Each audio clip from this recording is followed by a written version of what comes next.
बिस्मिल्लाहिर्रहमानिर्रहीम। अस्सलामुअलैकुम dear students, कैसे हैं आप सब। उम्मीद करती हूँ आप सब खैरियत से होंगे। इजी केमिस्ट्री चैनल में हाज़िर हूँ एक नए लेक्चर के साथ।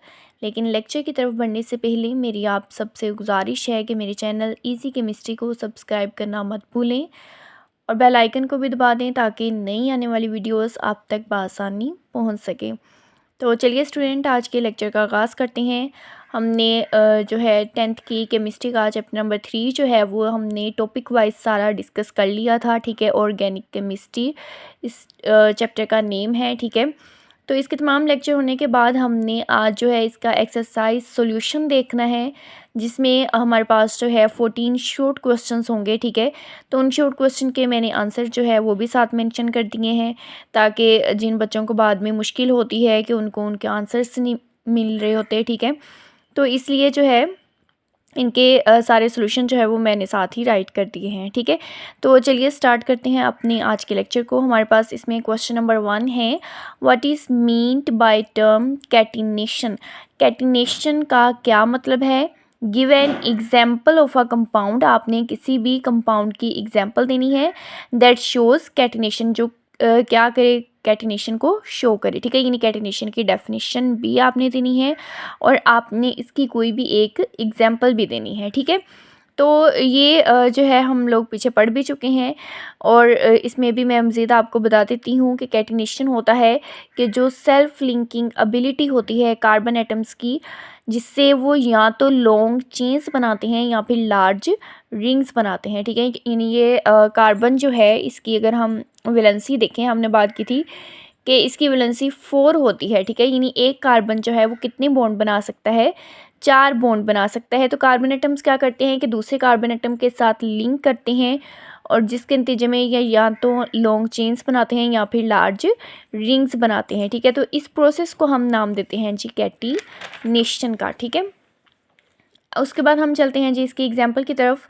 तो हमारे पास एग्जाम्पल है जी एन हेक्सेन। ये भी हम पीछे पढ़ चुके हैं कि हेक्सेन होता है कि जिसमें हमारे पास टोटल 6 कार्बन एटम्स होते हैं। ठीक है, तो ये देखिए हमारे पास जो है टोटल 6 कार्बन एटम है और ये 6 कार्बन एटम्स जो हैं एक दूसरे के साथ लिंकिंग कर रहे हैं। ठीक है, तो ये जो है इस एग्जाम्पल में देखें हमारे पास कार्बन एटम्स जो हैं एक दूसरे के साथ लिंक करके ये लॉन्ग चेन बना रहे हैं। ठीक है, तो ये हमारे पास एग्जाम्पल किसकी हो जाएगी, कैटिनेशन की। उसके बाद चलते हैं अपने क्वेश्चन नंबर 2 की तरफ। हाउ इज़ कोल फॉर्म्ड, कोल कैसे बनता है। ठीक है, तो ये भी हमने पढ़ा था कि जो मिलियन ईयर्स अगो जो है जितने भी डेड प्लांट्स होते हैं, ठीक है, ये अर्थ क्रस्ट में बरीड हो जाते हैं, इनकी डीकम्पोजिशन होती है। जितने भी डेड प्लांट्स हैं उनकी डीकम्पोजिशन से भी क्या बनता है, कोल बनता है। लेकिन ये जो कोल बनने के लिए डीकम्पोजिशन है, इसके लिए कुछ कंडीशंस का होना ज़रूरी है। ठीक है, तो ये हमारे पास कुछ कंडीशंस हैं, जिसमें सबसे पहले है कि ये हमारे पास एक स्लो बायोकेमिकल प्रोसेस होता है, इसको कई साल लग जाते हैं। ठीक है, यानी कोल के बनने के प्रोसेस में हमारे पास जो है टाइम काफ़ी लग जाता है, क्योंकि ये एक स्लो प्रोसेस है। सेकंड पे हमारे पास ये प्रोसेस होता है जी एयर की एब्सेंस में। ठीक है, यानी हवा की गैर मौजूदगी में ये रिएक्शन होता है। थर्ड पे हमारे पास इसके लिए हाई टेम्परेचर की ज़रूरत होती है। ठीक है, और लास्ट इसकी कंडीशन कौन सी है जी कि इसके लिए प्रेशर की भी ज़्यादा ज़रूरत होती है। ठीक है, तो ये जो हमारे पास रिएक्शन है यानी कोल के बनने का रिएक्शन है, ठीक है, ये हाई टेम्परेचर और हाई प्रेशर की मौजूदगी में होता है। नेक्स्ट हमारे पास है जी question number 3, what is the importance of natural gas.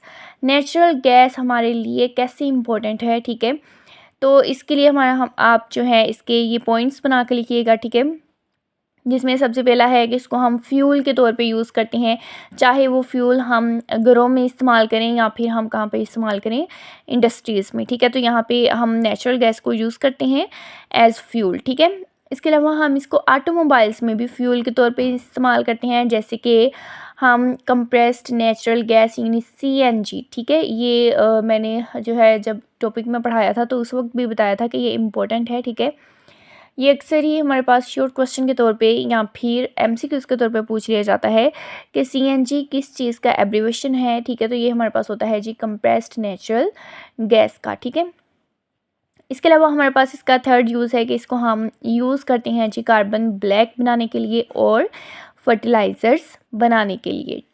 ठीक हो गया, ये हमारे पास कुछ यूजेस थे नेचुरल गैस के। ठीक है, उसके बाद है question number 4, justify that organic compounds are used as food. आपने जस्टिफाई करना है कि ऑर्गेनिक कंपाउंड जो है उसको हम फूड के तौर पे कैसे इस्तेमाल करते हैं। ठीक है, हम डेली बेसिस पे जो भी फूड खाते हैं उसमें मिल्क आ जाता है, एग आ जाती हैं, ठीक है, मीट आ जाते हैं। तो ये तमाम चीज़ें जो हैं, यानी ये जितनी भी फूड है वो हमारे पास किससे बनी होती है, कार्बोहाइड्रेट से। ठीक है, या इसके अलावा इसमें हमारे पास आ जाती हैं जी प्रोटीन्स आ जाती हैं, फैट्स आ जाते हैं, जितने भी वाइटामिन्स हैं ये तमाम आ जाते हैं। तो ये तमाम चीज़ें हमारे पास एक ऑर्गेनिक स्टफ़ हैं। ठीक है, यानी ऑर्गेनिक कंपाउंड्स को ही हम लोग इस्तेमाल करते हैं अपनी फूड के तौर पे। क्वेश्चन नंबर 5 है हमारे पास, how are alkyl radicals formed. Alkyl radicals कैसे बनते हैं, एक्सप्लेन विद एग्जाम्पल। आपने उसको एक्सप्लेन करना है एक एग्जाम्पल के साथ। ठीक है, देखिए अगर आपको शॉर्ट क्वेश्चन में अगर तो क्वेश्चन के साथ मेंशन है कि आप उसकी एग्जांपल दें, ठीक है, जैसे कोई डेफिनेशन पूछ ली जाए, साथ कह दिया जाए कि एग्जांपल दे, तब तो ठीक है। लेकिन अगर आपको फिर भी उसमें मेंशन नहीं किया गया, क्वेश्चन में नहीं कहा गया कि आप उसकी एग्जांपल दें, आपने फिर भी एग्जांपल लाजमी देनी होती है। ठीक है, क्योंकि एग्जांपल के अलग से मार्क्स होते हैं। ठीक है, तो आपने डेफिनेशन के साथ एग्जांपल लाजमी देनी है। ठीक है, तो देखते हैं अल्काइल रेडिकल्स कैसे बनते हैं। हमने पढ़ा था कि अल्काइल रेडिकल्स डेरिवेटिव्स होते हैं अल्केन्स के। ये बनते कब हैं, जब हम अल्केन में से कोई भी एक हाइड्रोजन एटम को रिमूव कर देते हैं। यानी अल्केन में से एक हाइड्रोजन एटम जब रिमूव होता है तो हमारे पास क्या बनते हैं, अल्काइल रेडिकल्स। और इनको हम लोग रिप्रेजेंट किससे करते हैं, आर लेटर से रिप्रेजेंट करते हैं। ठीक है, नेक्स्ट हम इसके एग्जांपल देखते हैं। हमारे पास है जी प्रोपेन। प्रोपेन जिसमें हमारे पास 3 कार्बन एटम्स होते हैं। तो हमने कहा था कि अगर हम किसी भी एक हाइड्रोजन एटम को रिमूव कर दें, जैसे हम लोगों ने इधर से जो है हमारे पास यहाँ पे 3 हाइड्रोजन एटम्स थे, ठीक है, कार्बन के साथ, हमने क्या किया कि इसमें से एक हाइड्रोजन निकाल दिया, तो अब हमारे पास यहाँ पे क्या बच गया, CH2। और ये जो है ये हम लोग इसके बॉन्ड को शो कर रहे हैं, ये हम शो ये कर रहे हैं कि हम लोगों ने इधर से हाइड्रोजन एटम रिमूव किया है। ठीक है, तो प्रोपेन से हमारे पास क्या बन जाएगा, एन प्रोपाइल। ठीक है, तो ये हमारे पास हो गया जी अल्काइल रेडिकल्स की फॉर्मेशन, जिसके साथ हम लोगों ने एग्जांपल दे दी प्रोपेन की। ठीक है, क्वेश्चन नंबर 6 है, what is the difference between n propyl and isopropyl radicals. आपने एन प्रोपाइल और आइसोप्रोपाइल रेडिकल में डिफरेंस बताना है और एक्सप्लेन करना है स्ट्रक्चर्स के साथ। ठीक है, तो एन प्रोपाइल आइसोप्रोपाइल जो है ये हमारे पास रेडिकल्स हैं जी प्रोपेन के। ये दोनों रेडिकल्स कब बनने हैं, जब हमने हाइड्रोजन एटम रिमूव करना है। फ़र्क कहाँ पे आएगा कि आपने कौन सा हाइड्रोजन एटम रिमूव किया है। ठीक है, अगर तो आप उसमें से जो है टर्मिनल हाइड्रोजन रिमूव करते हैं प्रोपेन में से, तो हमारे पास बनेगा जी एन प्रोपाइल।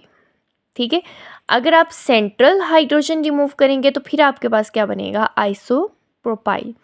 ठीक हो गया, यानी कि अगर आप टर्मिनल हाइड्रोजन एटम रिमूव कर रही हैं प्रोपेन में से तो आपके पास बनेगा एन प्रोपाइल। अगर आप सेंट्रल हाइड्रोजन एटम जो है प्रोपेन का रिमूव कर रही हैं तो वो हमारे पास क्या बनेगा, आइसोप्रोपाइल। ठीक है, जैसे ये एग्जांपल देखिए, प्रोपेन है, इसमें हम लोग टर्मिनल इसमें दोनों आ जाते हैं। ठीक है, इसमें हम लोग कह सकते हैं कि जो फर्स्ट वाला कार्बन है ये भी टर्मिनल में ही आएगा। ठीक है, और जो लास्ट वाला कार्बन है ये भी किस में आएगा, टर्मिनल में आएगा। ठीक है, तो वो आपकी मर्ज़ी है, आप चाहे तो इस कार्बन से हाइड्रोजन निकाल दें या फिर इस कार्बन से रिमूव कर दें।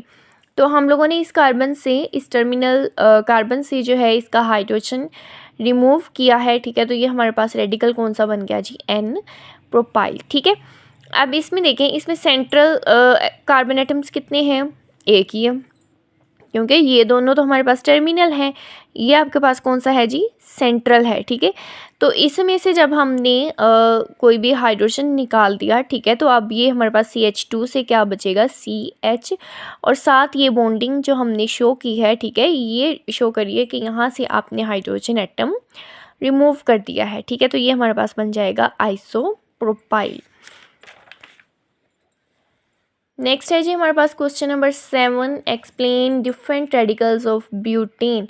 आपने ब्यूटेन के जो डिफरेंट रेडिकल्स हैं उनको एक्सप्लेन करना है। तो हमारे पास 2 रेडिकल्स होते हैं ब्यूटेन के, जिनमें से एक हमारे पास होता है जी एन ब्यूटाइल, दूसरा होता है सेकेंडरी ब्यूटाइल। तो आइए देखते हैं कि ये दोनों रेडिकल्स ब्यूटेन से कैसे बनते हैं। ठीक है, सेम चीज़ यहाँ पे भी है। अगर टर्मिनल हाइड्रोजन इनके रिमूव होंगे तो एन ब्यूटाइल बनेगा, अगर सेंट्रल हाइड्रोजन एटम रिमूव होंगे तो क्या बनेगा, सेकेंडरी ब्यूटाइल बनेगा। ठीक है, सबसे पहले ब्यूटेन, जिसमें हम पढ़ चुके हैं, हमने पीछे कई दफ़ा कई लेक्चर्स में पढ़ा है कि ब्यूटेन में हमारे पास 4 कार्बन एटम्स होते हैं। ठीक है, तो ये हमारे पास आ गया जी ब्यूटेन। इसमें हमारे पास जो है टर्मिनल हाइड्रोजन अगर रिमूव करें, जो हम यहाँ से भी रिमूव कर सकते हैं और इस कार्बन से भी रिमूव कर सकते हैं, यानी फर्स्ट और लास्ट कार्बन टर्मिनल होंगे। ठीक है, तो ये हमारे पास जो है, जैसे हम लोगों ने इस कार्बन एटम से एक हाइड्रोजन निकाल दिया, तो अब यहाँ पे क्या बनेगा, CH2 बनेगा। ठीक है, और साथ ये बॉन्डिंग लाजमी शो करनी है। ठीक है, क्योंकि इसी से पता चलेगा कि आपने कौन से कार्बन से हाइड्रोजन को निकाला है। ठीक है, तो ये हमारे पास बन गया एन ब्यूटाइल। ठीक है, अब है कि अगर हम सेंट्रल हाइड्रोजन निकाल लें तो सेंट्रल हमारे पास पीछे 2 बचते हैं, दोनों में से किसी में से भी निकाल सकते हैं। ठीक है, तो इसमें हम लोगों ने जो है इस कार्बन एटम का हाइड्रोजन निकाल दिया है। ठीक है, और साथ हम लोगों ने ये बॉन्डिंग लाजमी शो करनी है। ठीक है, तो ये हमारे पास बनेगा सेकेंडरी ब्यूटाइल, यानी अगर ब्यूटेन के टर्मिनल हाइड्रोजन निकालेंगे तो एन ब्यूटाइल, अगर हम ब्यूटेन के सेंट्रल हाइड्रोजन एटम को रिमूव करेंगे तो बनेगा सेकेंडरी ब्यूटाइल। उसके बाद है जी question number 8, define functional group with an example. Functional group की डेफिनेशन भी लिखनी है और उसके साथ आपने उसकी एग्जाम्पल भी देनी है। ठीक है, तो फंक्शनल ग्रुप की डेफिनेशन होती है कि कोई भी एक एटम या एटम्स का एक पूरा ग्रुप या कोई डबल बॉन्ड या फिर ट्रिपल बॉन्ड जो कि उसकी ऑर्गेनिक कंपाउंड की किसी भी ख़ास प्रॉपर्टीज़ को शो करे। ठीक है, उसे हम लोग नाम देते हैं फंक्शनल ग्रुप का। ठीक है, जैसे हम एग्जांपल में ले रहे हैं OH। ठीक है, OH हमारे पास फंक्शनल ग्रुप किसका होता है जी, अल्कोहल का, क्योंकि इसमें हमारे पास जो है ये फिर आ जाता है कि जी ROH। ठीक है, कि R कोई भी अल्काइल ग्रुप, साथ में फंक्शनल ग्रुप कौन सा आएगा, OH ग्रुप आएगा। ठीक है, तो ये हमारे पास हो गया जी फंक्शनल ग्रुप और उसकी एग्जाम्पल।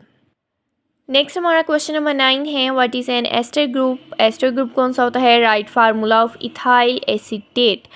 अब उन्होंने साथ जो है आपको ये नहीं कहा कि आप एग्जांपल दें, उन्होंने कहा है कि आप इथाइल एसीटेट का फार्मूला यहाँ पे लिखेंगी। ठीक है, तो सबसे पहले एस्टर ग्रुप क्या होता है, ऑर्गेनिक कंपाउंड होते हैं जिसमें हमारे पास लिंकिंग होती है कि फंक्शनल ग्रुप मौजूद होता है RCOOR। ठीक है, यानी कौन सा फंक्शनल ग्रुप होता है, RCOOR फंक्शनल ग्रुप होता है, जिसको हम लोग जनरल फार्मूला के तौर पे राइट करते हैं कि RCOOR।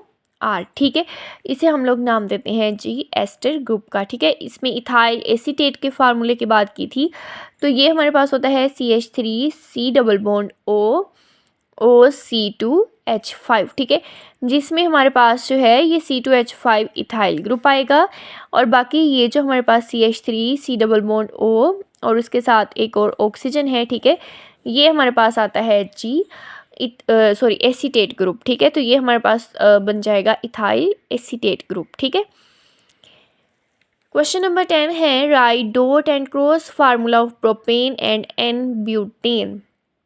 ये हम लोगों ने स्टार्ट पे इसी चैप्टर का जो है लेक्चर देखा था कि डॉट और क्रॉस फार्मूला से हम लोग इनके जो है इलेक्ट्रॉन्स शो करते हैं। ठीक है, इसमें आपने प्रोपेन का भी बनाना है और एन ब्यूटेन का भी बनाना है। ठीक है, तो आपने सिंपली क्या करना है कि सबसे पहले आपको ये तो चीज़ अब ऑब्वियसली पता होगी कि प्रोपेन में हमारे पास 3 कार्बन एटम होते हैं। ठीक है, और इनके जो हमारे पास इलेक्ट्रॉन्स हैं, आपने क्या करना है कि उनमें से अगर एक के इलेक्ट्रॉन आप डॉट से शो कर रही हैं तो दूसरे के इलेक्ट्रॉन हम किससे शो करेंगे, क्रॉस से। ठीक है, सेम यहाँ पे देखें कार्बन के मैंने क्रॉस से शो किए थे, तो हाइड्रोजन के क्या आ जाएंगे, डॉट से शो करेंगे। ठीक है, इधर भी हमारे पास कार्बन की अगर डॉट से शो हो रही हैं तो हाइड्रोजन के हम लोग इलेक्ट्रॉन जो है वो किससे शो करेंगे, क्रॉस से शो करेंगे। ये नहीं, आपने सिर्फ इलेक्ट्रॉन्स की जो है इसमें अरेंजमेंट जो है वो सारी आपने यहाँ पे बतानी होती है डॉट और क्रॉस फार्मूला से। प्रोपेन में आप 3 कार्बन एटम लगा लेंगी और एन ब्यूटेन में हम लोग क्या करेंगे, यहाँ पे 4 कार्बन एटम लगा लेंगे। ठीक है, बाकी सारा प्रोसीजर वही है कि आपने इनके हाइड्रोजन और कार्बन एटम्स के दरमियान जो इलेक्ट्रॉन्स हैं उनको डॉट से और क्रॉस से शो करना है। ठीक है, क्वेश्चन नंबर 11 है कि डिफाइन स्ट्रक्चरल फार्मूला। आपने स्ट्रक्चरल फार्मूला की डेफिनेशन भी बतानी है। Draw structural formula of n butane and isobutane. इसके साथ साथ आपने एन ब्यूटेन का स्ट्रक्चरल फार्मूला भी बनाना है और आइसोब्यूटेन का भी स्ट्रक्चरल फार्मूला बनाना है। ठीक है, तो चलिए सबसे पहले इसकी डेफिनेशन करते हैं कि वो फार्मूला जो शो करता है एटम्स की एग्जैक्ट अरेंजमेंट को, यानी किसी भी कंपाउंड में एटम्स किस लिहाज से अरेंज हुए हैं। ठीक है, वो फार्मूला जो है उसको हम लोग नाम देंगे स्ट्रक्चरल फार्मूला का। ठीक है, एन ब्यूटेन के लिए